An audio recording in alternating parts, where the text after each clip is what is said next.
Bendiciones a todos. Qué gozo, qué alegría volver a estar nuevamente, podernos reunir para continuar adorando y bendiciendo al Señor. Es un día muy emotivo, pues hoy físicamente estaremos en el edificio para gozarnos, para celebrar a nuestro Dios y para estar en su palabra. Así es que es un día de mucha emoción. Muchas familias aún quedarán en casa, yo lo entiendo, y queremos transmitir el mensaje para que de pronto las familias puedan estar recibiendo la bendición y poder continuar estudiando la palabra del Señor. Pero aquellos que están bien los queremos motivar para que, como nos dice la palabra, no dejemos de reunirnos, sino vengamos a gozarnos y a alabar a nuestro Dios. Amén. Quiero invitarlos a abrir nuestra Biblia en el libro de Deuteronomio, el quinto libro de Moisés, y vamos a leer la palabra del Señor. Verso 1 al verso 8. Dice: estas son las palabras que habló Moisés a todo Israel a este lado del Jordán en el desierto, en Arabá frente al Mar Rojo, entre Param y Toel, Labán, Aserot y Disahab. 11 jornadas hay desde Horeb, camino del monte de Seir, hasta Cades Bernea.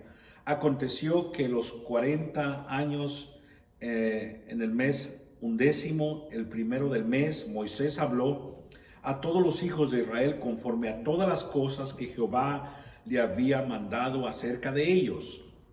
Después que derrotaron a Sehón, rey de los amorreos, el cual habitaba en Asbón, y a Og, rey de Basán, que habitaba en Astarot, en Edrí.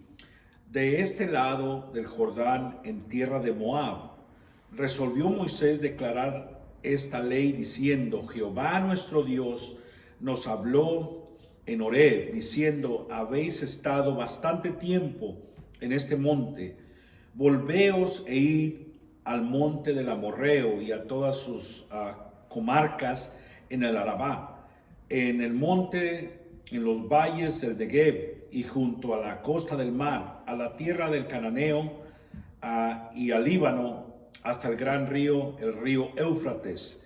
Mirad, yo os he entregado la tierra, entrar y poseed la tierra que Jehová juró a vuestros padres, Abraham, Isaac, Jacob, que les daría a ellos y a su descendencia después de ellos. Bendito Padre, queremos darle gracias por su bendita palabra, porque nos puede motivar, animar. Su palabra nos edifica, nos da vida, y venimos con hambre para poder abrir el corazón y recibir lo que tiene para nosotros hoy. Señor, que esta palabra nos pueda corregir, confrontar, animar y establecer para la gloria suya. Bendito Dios, bendiga a cada persona, bendiga a los que están mirando el video, bendiga a aquellos que tal vez por alguna razón se han sentido desanimados, desmotivados, y usted sea el que trate sus corazones. Gracias, Padre, y quédese con nosotros, y usted sea el que ministre, Cristo Jesús. Amén. Venimos hablando en el libro de Números de las jornadas de Israel. Recordemos, el libro de Números es un libro donde vimos tanto conflicto. Israel se rebelaba contra el Señor. Desde su entrada, la historia del libro comienza desde su salida, y vemos que en el camino donde ellos iban, ellos en muchas ocasiones se rebelaron contra el Señor, murmuraron contra el Señor, murmuraron contra Moisés, y de tal manera que el Señor se irritó con ellos y dijo: bueno, si lo que ustedes quieren es quedar en el desierto, ahí quedarán. Y vemos que tristemente lo que ocurrió, por 40 años ellos estuvieron solo dando vueltas alrededor de ese desierto hasta que terminaron allí postrados. Muchas ocasiones el Señor se irritó con ellos a causa de su rebelión, de su falta de fe, de que ellos se levantaban y no querían sujetarse. Entonces podemos aprender eso tan importante, y esas cosas quedan escritas y establecidas para testimonio de nosotros. Y ahora vemos algo nuevo en este libro de Deuteronomio. después de que ha pasado ese tiempo, vemos algo que ocurre, algo maravilloso, y de eso queremos hablar hoy, porque las mismas cosas que Dios tenía planificadas para ese pueblo que fue tan rebelde, son las cosas que tiene planificadas para esta nueva generación, y las mismas cosas que son muy similares a nosotros. Por eso podemos aprender de ellas y podemos ser edificados. Queremos hablar algunas cosas que son muy importantes acá. El camino de los creyentes para alcanzar la promesa. Vemos que el Señor, cuando sacó a este pueblo, Él les mostró qué camino es el que deberían de conducirse ellos, de seguir para ellos llegar a alcanzar la promesa. Y de la misma manera como Él ha liberado a ese pueblo de la esclavitud, lo hizo con nosotros. Nosotros tal vez no físicamente estábamos esclavos como estaba Israel en Egipto, pero sí espiritualmente estábamos esclavizados porque éramos esclavos del pecado.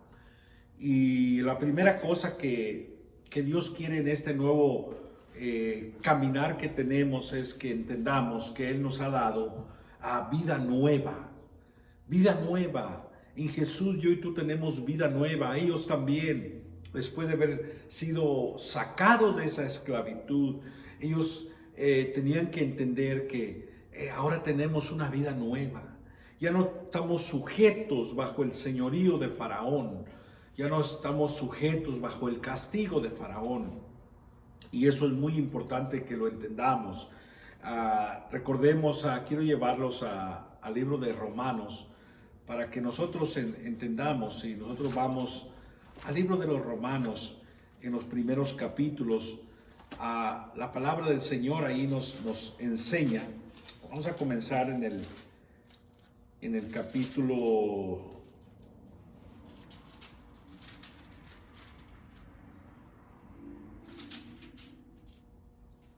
tal vez en el capítulo 3.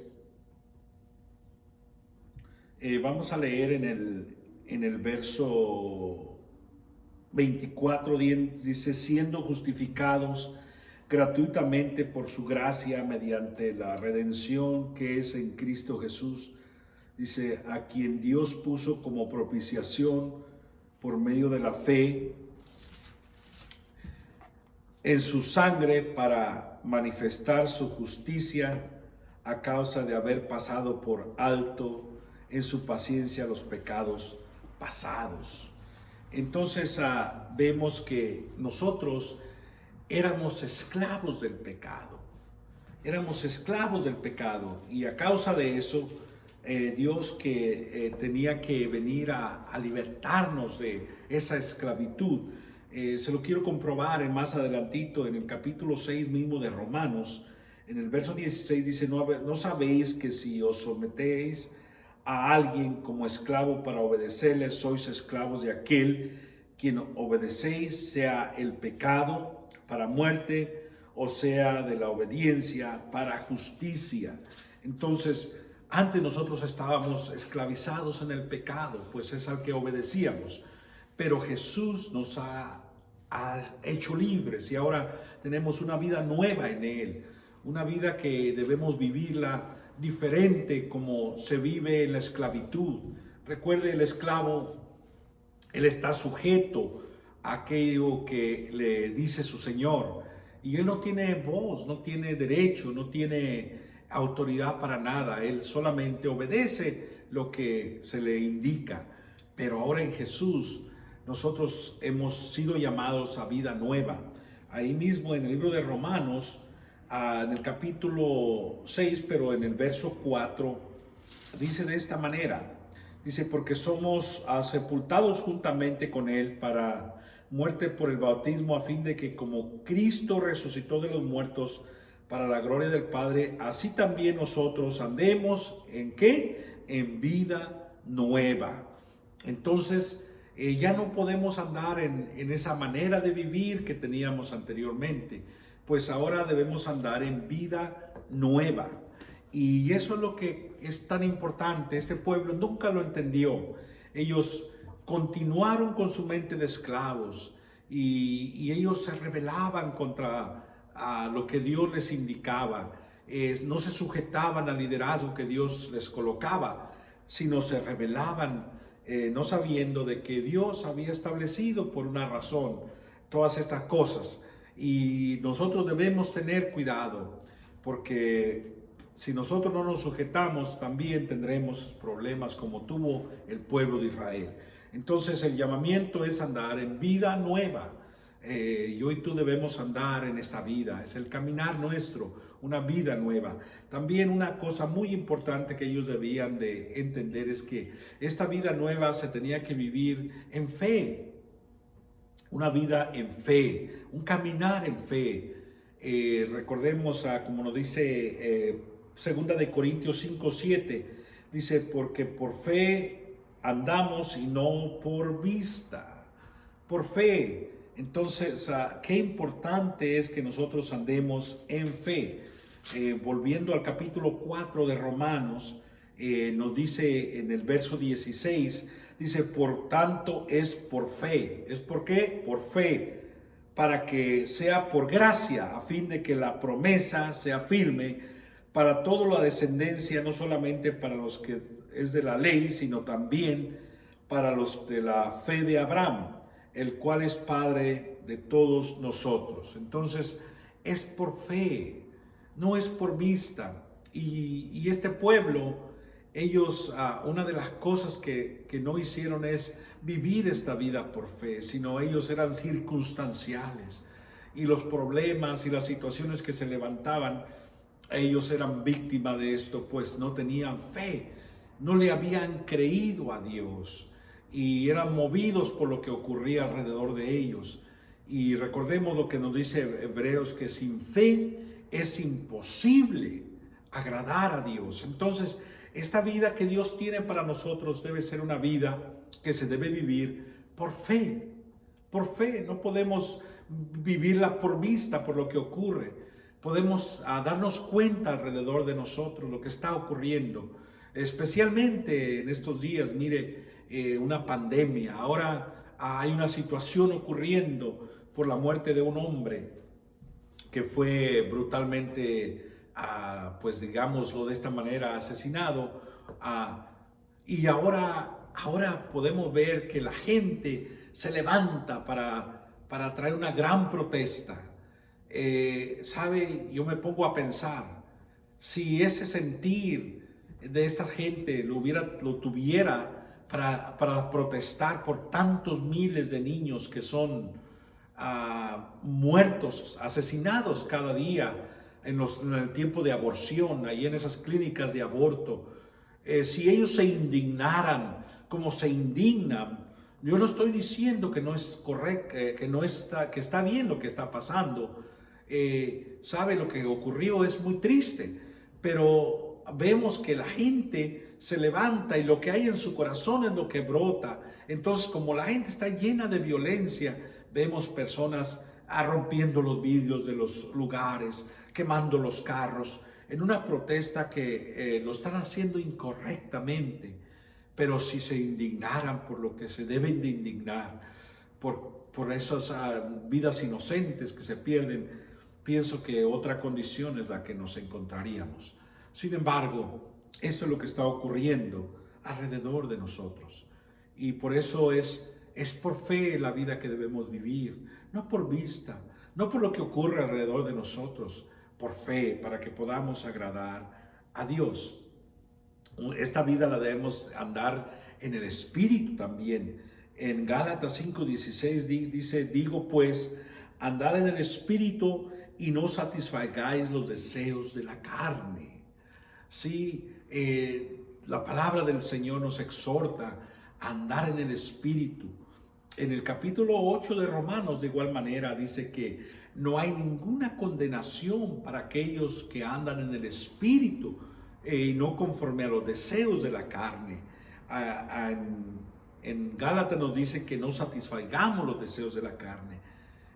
¿Por qué? Porque el resultado de eso traerá la muerte, nos dice el libro de Romanos en el capítulo 8.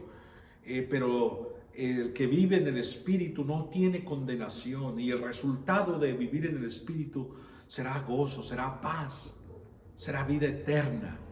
¿Por qué? Porque no hay condenación para alguien que está en el Espíritu, que vive sujeto a lo que Dios le indica, no sujeto a los deseos de la carne.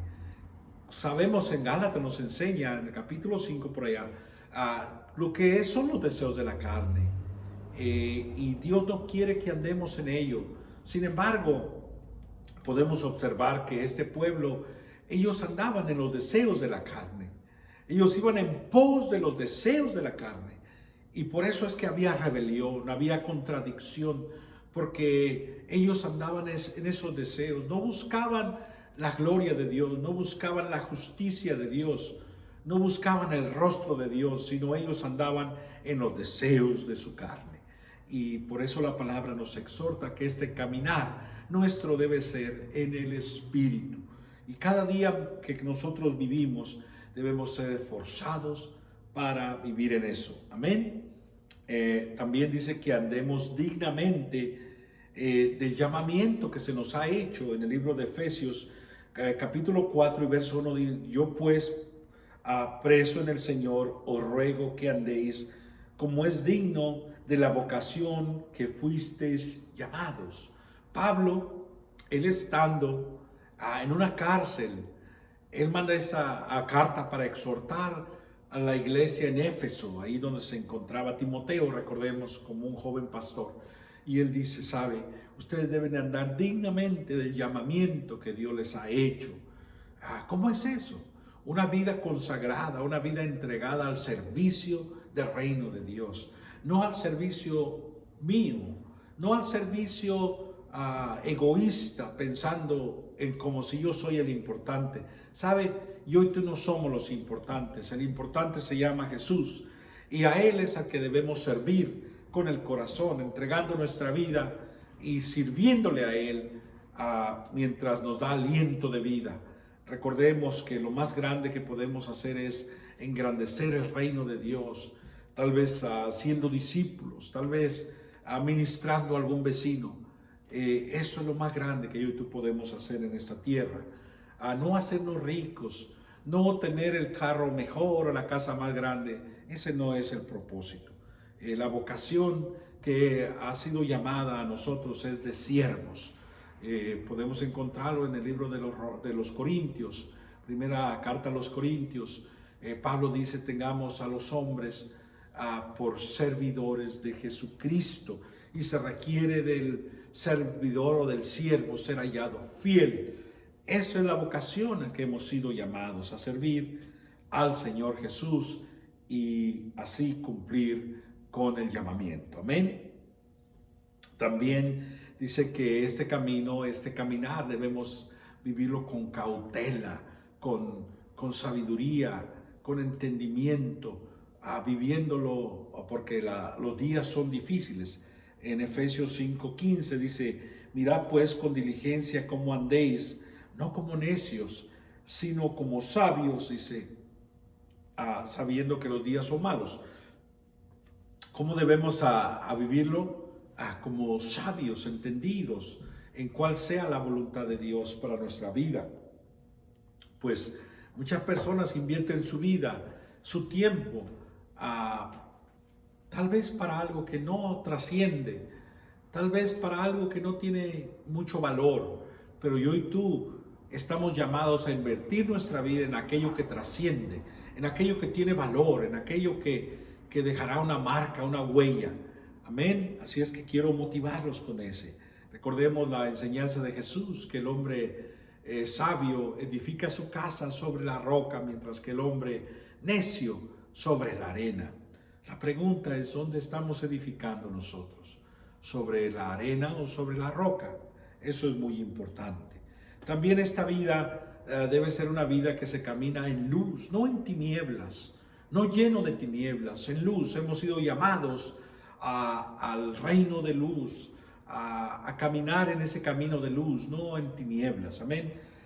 Primera de Juan dice, pero si andamos en luz, como Él está en luz, tenemos comunión unos con otros, y la sangre de Jesucristo, su Hijo, nos limpia de todo pecado. Si la luz alumbra, la luz da testimonio, la luz descubre lo que hay en la oscuridad. Por eso es tan importante que nosotros andemos y seamos de la luz. Pues si nosotros permanecemos ahí, dice, tendremos comunión los unos a los otros. Sí, aquel que anda en tinieblas es aquel que en su corazón no es honesto, es aquel que en su corazón guarda cosas. Aquel que anda en tinieblas es aquel que tiene problemas para perdonar, tiene problemas para tener comunión con su hermano. Pero si andamos en luz, dice que la sangre de Jesús nos limpia, nos lava de todo pecado y tenemos comunión los unos con los otros. ¿Sabe? Una de las señales más claras es que cuando estamos en luz anhelamos estar con los hermanos, anhelamos tener comunión, anhelamos reunirnos. Pero si hay tinieblas en nosotros, tenemos cuartos oscuros en nosotros, tenemos otra agenda. Entonces, por eso es muy importante esta comunión y el caminar nuestro debe ser en luz. Amén. Por última cosa es, tenemos que andar en semejanza con Cristo. Nuevamente en Primera de Juan capítulo 2 y verso 6 dice, el que dice que permanece en él debe andar como él anduvo. Si yo y tú decimos que verdaderamente estamos en Jesús, debemos andar como ¿qué? Como Jesús anduvo. ¿Cómo anduvo Jesús? ¿Acaso Jesús anduvo condenando todo el mundo? ¿Acaso Jesús estuvo juzgando todo el mundo? No, Jesús amó a la gente. Jesús entregó su vida por las almas. Jesús dio todo por las personas que estaban en gran necesidad, por los pecadores, por aquellas personas. ¿Usted qué piensa? ¿Que Jesús, cuando estaba siendo crucificado, no sabía los pecados de las personas a su alrededor? Claro que sí. Él dijo, Señor, perdónelos, porque ellos no saben lo que están haciendo. Perdónelos.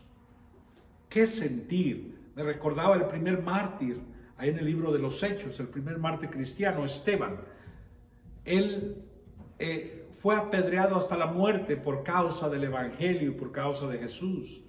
Y tuvo el mismo sentir que Jesús.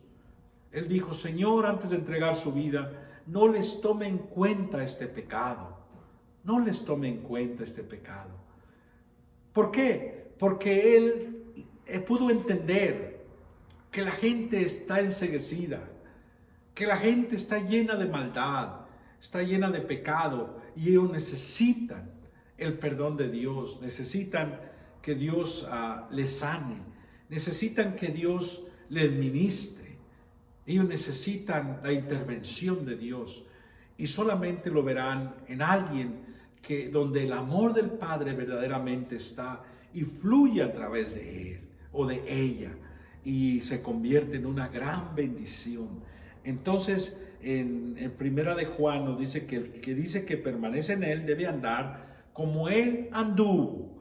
Me recordaba cuando leemos de Jesús, dice que él en su caminar aquí en la tierra, cuando miraba a la gente, la miraba como ovejas sin pastor y tenía misericordia de ellos.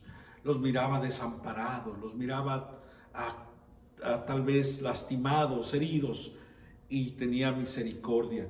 Y eso es lo que Dios quiere, eso es lo que Dios intentaba para este pueblo, que este pueblo le conociera, le sirviera, y Él le trazó una manera de caminar, le trazó para que ellos llegaran a poseer las promesas y ellos llegaran a ser este pueblo especial de Dios para representarle a todo el mundo, a todas las naciones del mundo.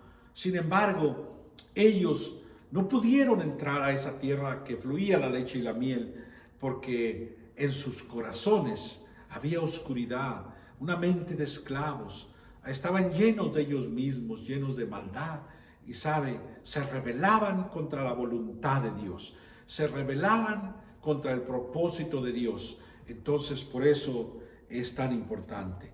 Quiero motivarlos por eso a continuar gozándose, a continuar estudiando la palabra, podemos aprender que las cosas, los planes que tiene Dios son algo maravilloso para nosotros. Y ahora más que nunca, en medio de estas situaciones que estamos viviendo, podemos llevarle gloria a Dios, podemos dar testimonio, podemos hablar que hay un Dios que está en control en medio de todas las cosas. Las autoridades no saben qué hacer.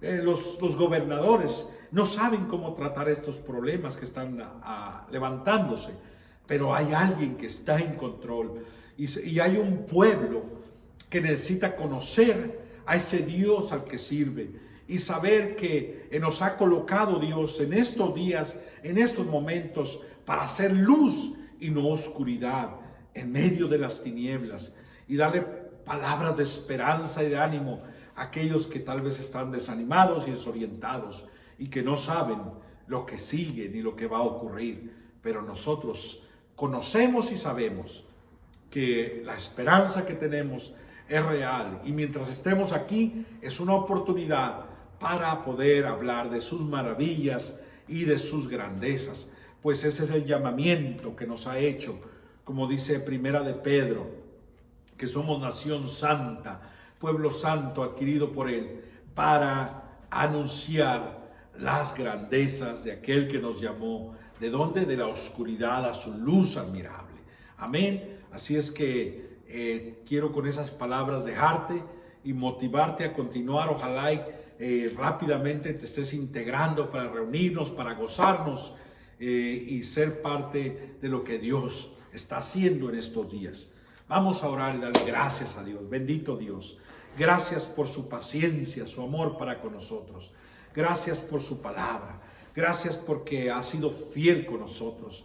Ahora más que nunca pedimos la unción del Espíritu Santo que nos llene para que podamos representarle, podamos no callar sino hablar y vivir una vida en este camino que nos ha llamado, para que así la gente conozca que verdaderamente el Dios que servimos es grande y poderoso, y que en Él está la esperanza de vida, en Él está todo lo que el corazón del hombre anhela y desea. Gracias, Señor, a usted le atribuimos la gloria y la honra. Bendiciones a todos. Espero que usted se siga gozando en el Señor. Ánimo, seguimos adelante.